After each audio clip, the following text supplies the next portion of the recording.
Hi, this is Sensei James Leonelli from Sensei's Weekly Mindset, and I'm here to talk to you about betonline.net. Betonline.net is your number one source for sports betting info, stats, news, and analysis. Get the latest odds and trends for every professional and amateur league out there, from football to basketball, soccer, and esports. Don't forget my personal favorite, MMA. We've got it all on betonline.net. And if you love sports podcasts, we can help you find those on BetOnline as well. We're always the fastest and easiest way to get your betting fix. And don't forget BetOnline for NHL, boxing, golf, and like I said, my personal favorite, the sport of MMA. Head to the website today or use your mobile device to learn more. BetOnline, where the game starts. Thank you to BetterHelp for sponsoring this episode. Life isn't always easy, and you don't have to face it alone. BetterHelp is the world's largest therapy service, and it's 100% online. With BetterHelp, you have access to a network of over 25,000 licensed and experienced therapists who can help you with a wide range of needs. To get started, you simply answer a few questions about your needs and preferences in therapy. That way, BetterHelp can match you with the right therapist from their network. Then you talk to your therapist however you feel comfortable, whether it's via text, chat, phone, or video call. You can message your therapist at any time and schedule live sessions when it's most convenient for you. The best part is, if your therapist isn't the right fit for any reason, you can switch to a new therapist at no additional charge. With BetterHelp, you get the same professionalism and quality you expect from in-office therapy, but with a therapist who is custom-picked for you, more scheduling flexibility, and at a more affordable price, all from the comfort at home. To start your journey and to get 10% off of your first month, go to betterhelp.com/sensei. That's betterhelp.com/sensei. BetterHelp, you deserve to be happy. Hi guys, Sensei James Leonelli here to talk to you about another one of our sponsors, LMNT. An electrolyte drink mix. Each one of these little packets gives you exactly what you need to keep you as hydrated as all us athletes like to be. If you're like me, you work out a lot, and when you work out a lot, you also sweat a lot. Now, when we sweat, we don't lose just water, of course. We also sweat out salt. We sweat out electrolytes. So each one of these packets contains 1,000 milligrams of sodium, 200 milligrams of potassium, and 60 milligrams of magnesium, giving you everything that you need in order to maintain optimal hydration and nothing that you don't. So to go online, place an order for your sample pack, and to get yourself a bonus free sample pack, you're going to go to this website right here, elementallabs.refr.cc/James Leonelli. You're going to see this down in the video below, but I'll say it one more time for you. elementallabs.refr.cc/James Leonelli. Again, it's a tasty electrolyte drink mix with everything you need and nothing that you don't.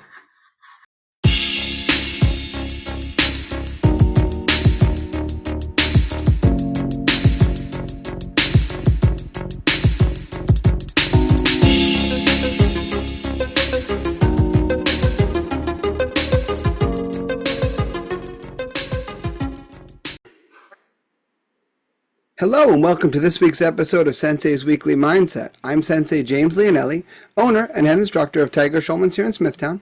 Once again, I am back in my home recording space, ready to give you guys this week's food for thought.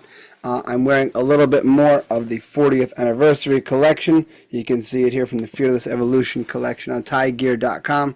Again, this is the shirt I think is super cool with all of the logos we've ever used throughout the years on the back. So by all means, check it out, tiegear.com. Other than that, we still have on my Linktree, the GoFundMe for DeMartra Mika is still available. All those funds going directly to support her medical bills. We reached our goal, but every little bit helps. And speaking of every little bit helps, you can get your Martra Mika shirt at Natty Combat Apparel. Once again, you can find the link in my Linktree, which I will. It's on the screen right now, but again, it's a linktr.ee/Sensei Leonelli. You can find it there, or you can just go to Natty Combat Apparel and search Mika, M-I-C-K-A. At any rate, my friends, as we are sitting here today, we are kind of smack dab in the middle of Memorial Day weekend and Challenge of Champions 53. So two awesome things, and I want to speak about both of them today. Memorial Day, always a special weekend to me. Though neither gave their lives in service to this country, both of my grandfathers did serve this country in the military.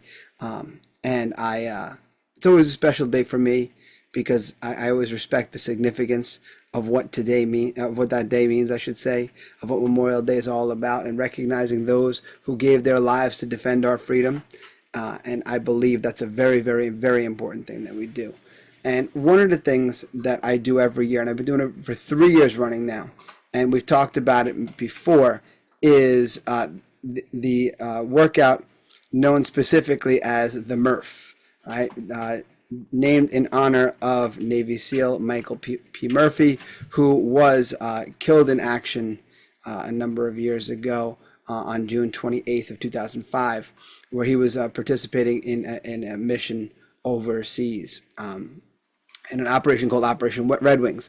Now, the Murph always hits me pretty close to home because Lieutenant Murphy was born in Smithtown, so obviously that's a very significant town to me. And he grew up in Patchogue, where I reside, where Flex Fights happens, and all that other stuff. So he's in two very, very important towns to me in his life. He's Long Island's own, and it's a great challenge workout. It's held on Long Island all the time. They do a lot of memorials for Michael P. Murphy and for Memorial Day involving the Murph workout. In fact, a few towns over in the town West Sayville, there is a naval museum named in honor of Lieutenant Michael P. Murphy. And he, every year they host the Murph Challenge, where they do the Murph workout, a group of people all together. And it's something I've been meaning to get out to for a number of years. The first year that I did it, I wanted to challenge myself to make sure I actually could do the workout. And, it was the first time I'd ever done it. I wanted to do that myself. Then the next year, just something, I had the kids around and everything like that. So, again, it was important for them to see me do that. And it was also their first couple of days here. And then this year just kind of happened the way that it did, though I am very friendly with quite a few people who went and did the Murph Challenge. For those who are uninitiated, the Murph Challenge involves you run a mile, you do 100 pull-ups, 200 push-ups, 300 squats, and then you run another mile.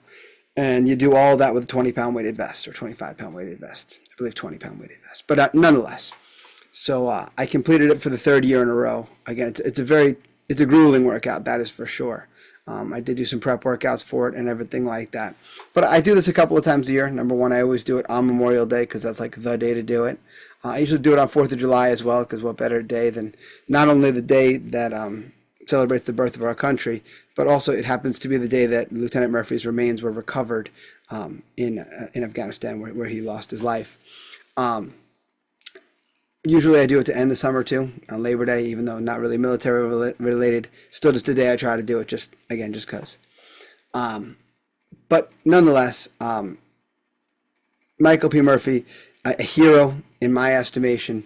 For those of you guys who don't know much about the story, there's a great movie called Lone Survivor, which details the operation and how it went and so forth. And they really show very, very vividly what happens to the unit that is dropped in. And it's just one of those comedy of errors kind of things, where, a very small SEAL team was dropped in and they're discovered out of nowhere by like local goat herders. Like it's nothing they could have planned for, a complete just luck of the draw kind of thing. They're come upon by goat herders, and they're left with the moral dilemma of like, well, if I let these guys go, it's very likely they could tell the Taliban where we are. If we don't let them go, then what are we going to do? We're going to detain them, or we're going to kill them. They're civilians. It was a very morally ambiguous place to be, because by doing the morally right thing, they are putting their lives in danger, like in very significant danger. By doing the morally wrong thing, they're doing the morally wrong thing, which still probably would have put their lives in danger nonetheless. So they did the morally right thing and allowed the goat herders to go. However, they alerted the nearby Taliban forces, and there was an ambush on the 4 SEALs. Everybody was wounded.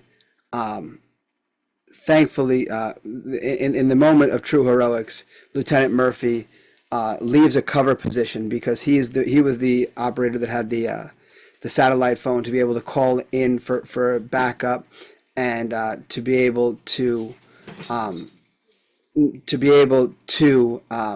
call for an airstrike and helicopter backup and all of that. So in order to be able to make that call, he leaves his cover position. He exposes himself to enemy fire. He's able to make the phone call to get the backup. His last words, "Roger that, thank you." And he continued the fight from his exposed position, being hit 14 times before eventually succumbing to his wounds. But because of his bravery, because of his sacrifice, Petty Officer Marcus Luttrell was able to survive the mission out of the 4 and make his way home. So as selfless as a person as you could imagine, as heroic a moment as Hollywood makes it look in that movie, and just what a good man. I can't say enough about it. So on Memorial Day, I always like to put myself through a little voluntary suffering, specifically in honor of not only Lieutenant Murphy, but every other soldier who has given their life to defend our freedom. So hopefully you guys found some way to honor their sacrifice and thought about it in some way. Like I said, our soldiers go through a lot, and they do it voluntarily, right? They sign up to be in the military.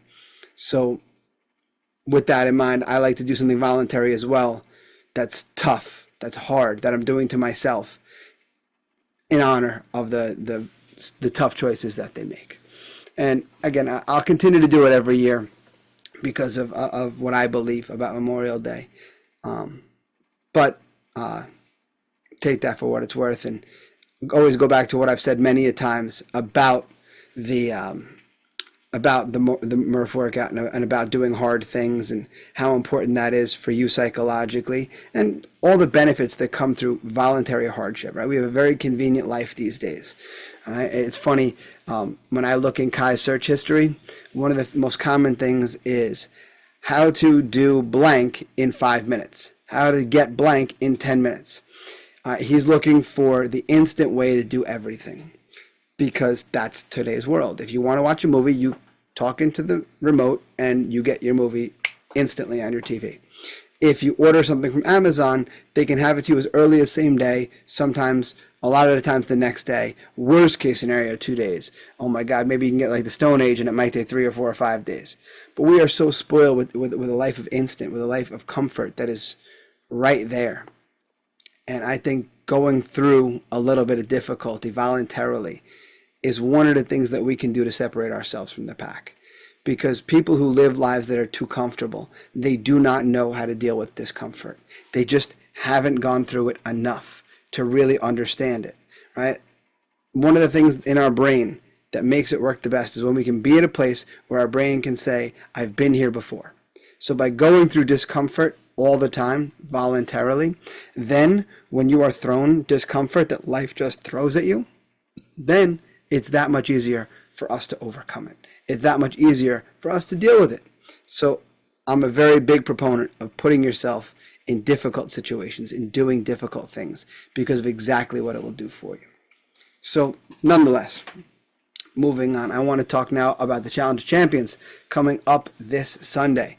So once again, not only is my team in my school putting in tremendous amounts of work in terms of my instructors and so forth, but even more than that, it's the kids are putting in a tremendous amount of work. My kids are putting in a tremendous amount of work, and behind the scenes, the staff is putting in a tremendous amount of work as well.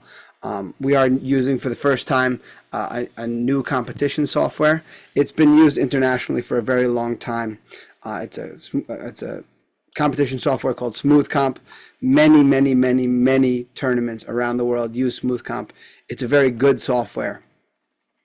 Some of the biggest hiccups I think that we're experiencing in SmoothComp are just the growing pains, and the growing pains being things like, we used certain verbiage, and that verbiage doesn't match SmoothComp's verbiage.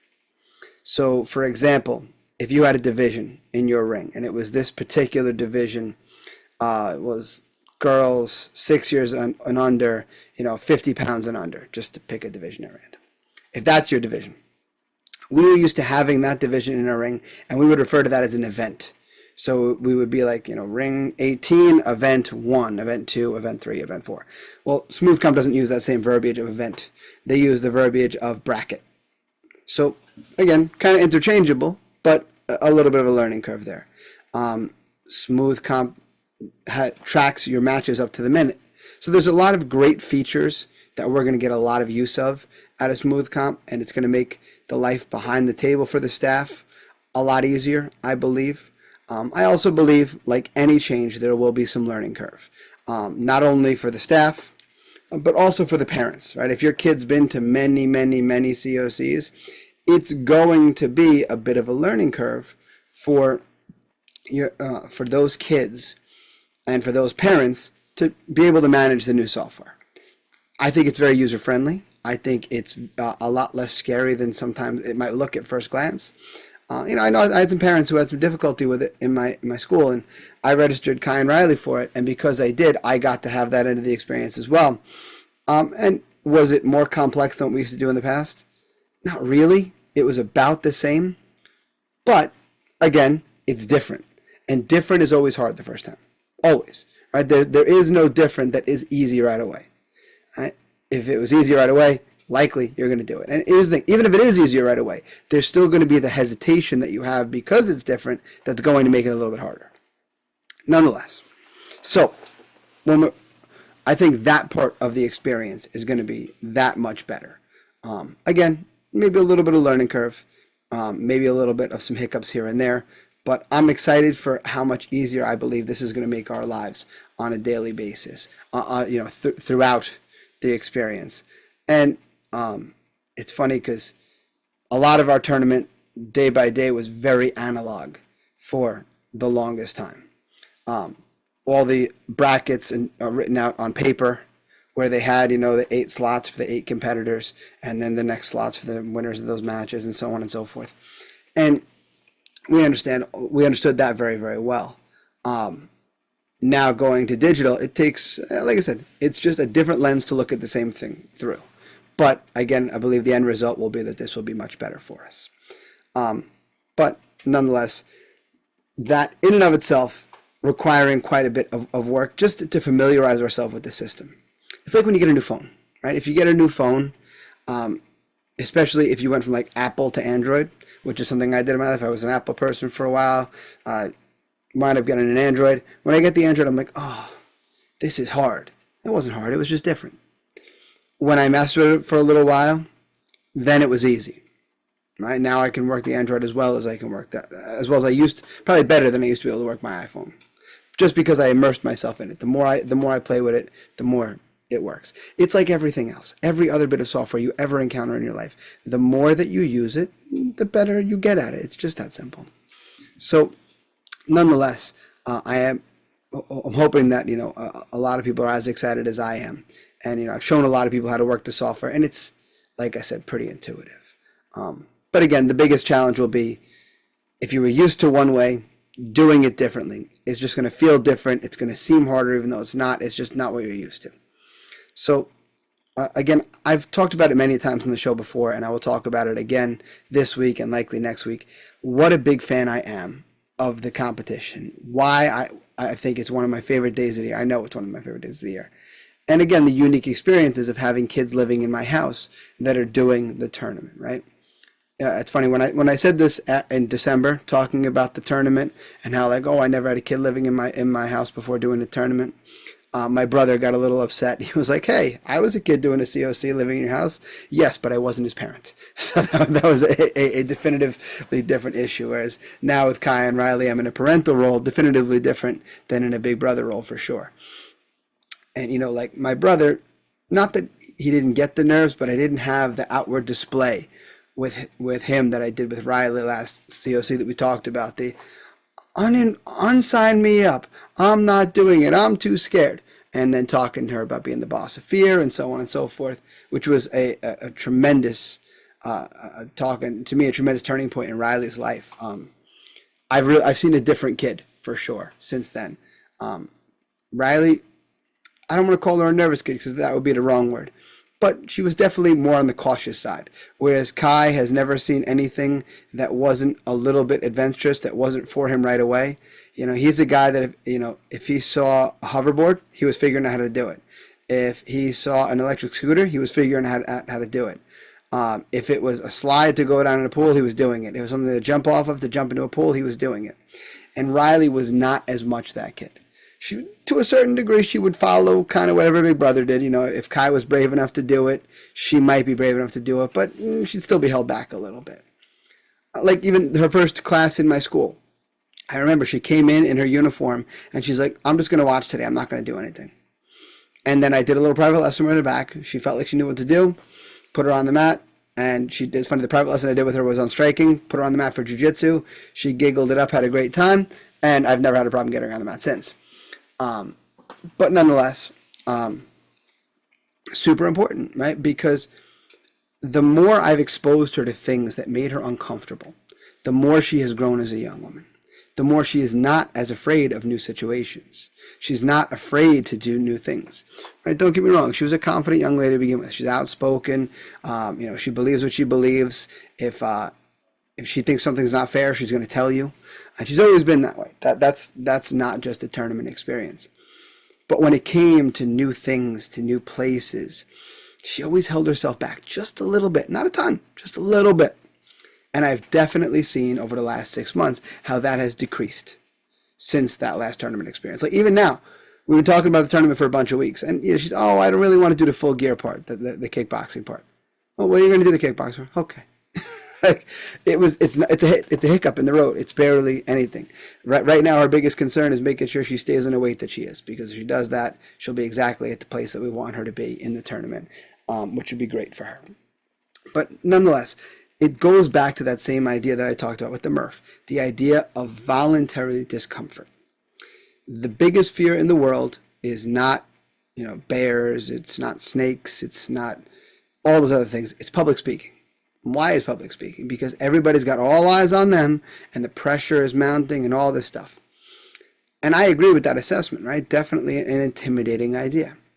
However, when you think about the only thing that could possibly be worse than public speaking is publicly performing your sport, especially when it's a one-on-one sport, right? I remember when I was in Little League as a kid and I was up to bat, and a bunch of kids that I was kind of friendly with in my whatever school I was in at that point, they happened to be in the park. And they saw I was coming over, and they're like, hey! And they're watching me through the fence.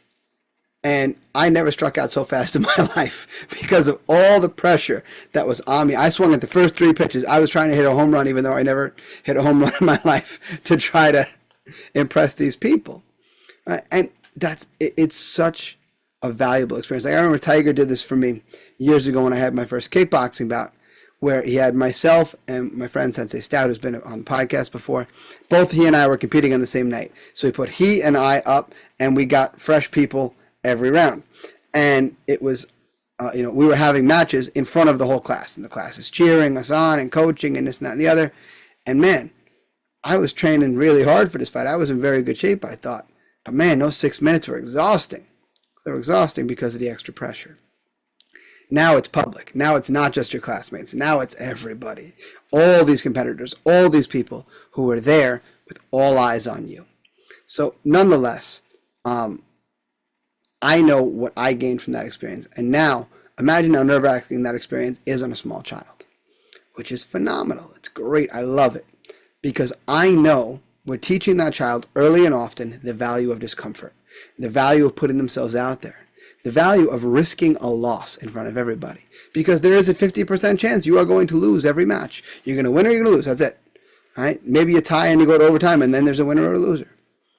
But nonetheless, because of that, it teaches you, A, how to deal with loss, because loss will come. And how do you deal with it? Right? So many people in life don't know how to deal with loss. Things don't go their way and they shut down. So I think that's one very valuable piece of it. The second piece of it is, how do you deal with nerves? How do you deal with those butterflies in your stomach?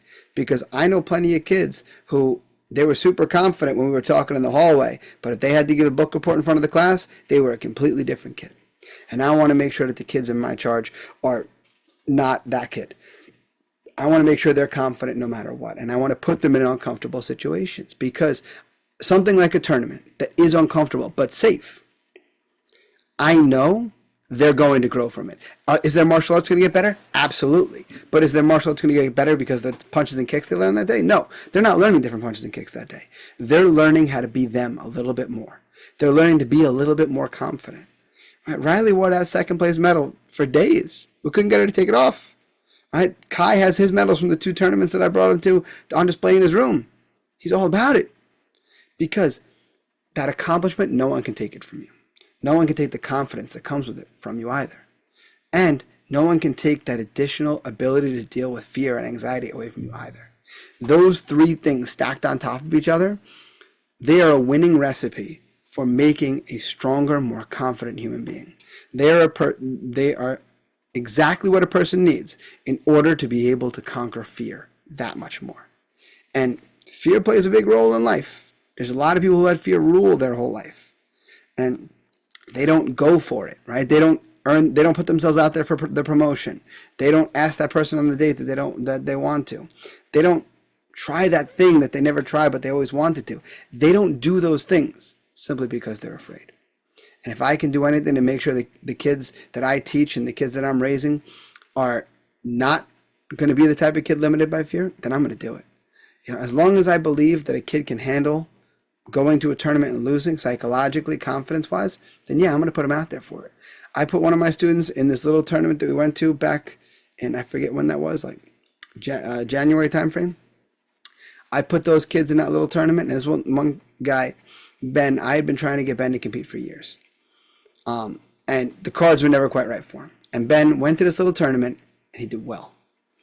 He didn't win every single match. He lost his first match, actually. And it was like, he got a little upset, and he said he got hurt and this and that and the other. And I know what really happened. He got shocked. And did he probably get a little physically hurt too? Yeah, but nothing that hasn't happened to him in class. And he got shocked.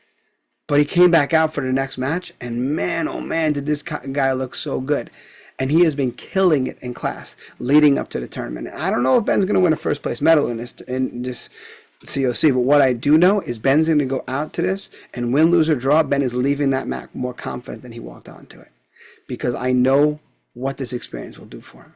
I know it's going to make him believe in himself that much more. And that's all I ever want for these kids. So I'm going to leave you guys with that thought today. That's all I have for you, talking about the Murph, talking about the tournament. I can't wait to talk about how well the tournament went when we're back next week. But make sure you guys, if you guys are competing and you listen, by all means, come find me. I'll be in ring 18. I'm pretty sure ring 18 all day. I'll be an easy guy to find. I'd love to meet you in person if I don't know you already. Other than that, my friends, as always, you can reach me via email, senseileonelli@gmail.com. Twitter and Instagram, I'm at sensei_Leonelli. You can find me on Facebook, I'm Sensei James Leonelli. You can find my school online, tsmasmithtown.com. Facebook, we're at facebook.com/TigerSchulman-Smithtown. You can find us on Twitter and Instagram at tsmma_Smithtown. Find out more about the Tiger Schulman's organization as a whole at tsk.com. Find the podcast on Instagram at Sensei's Weekly Mindset. You can find my link tree, linktr.ee/Sensei Leonelli. That's where you're going to find all the links I discussed earlier, as well as all of our sponsors. Sponsorship opportunities still available. By all means, reach out to me by any means that I have given you, my friends. Make sure that you guys leave a rating and review. It just helps. Make sure you guys subscribe, get your new episodes every Wednesday. But most importantly, guys, the most important thing I can ask you for, please share the podcast. It is the single form of advertising that I have, and I very much appreciate when I see you guys doing that. So, until next time, my friends, invest in yourselves. I'll see you guys on the mat.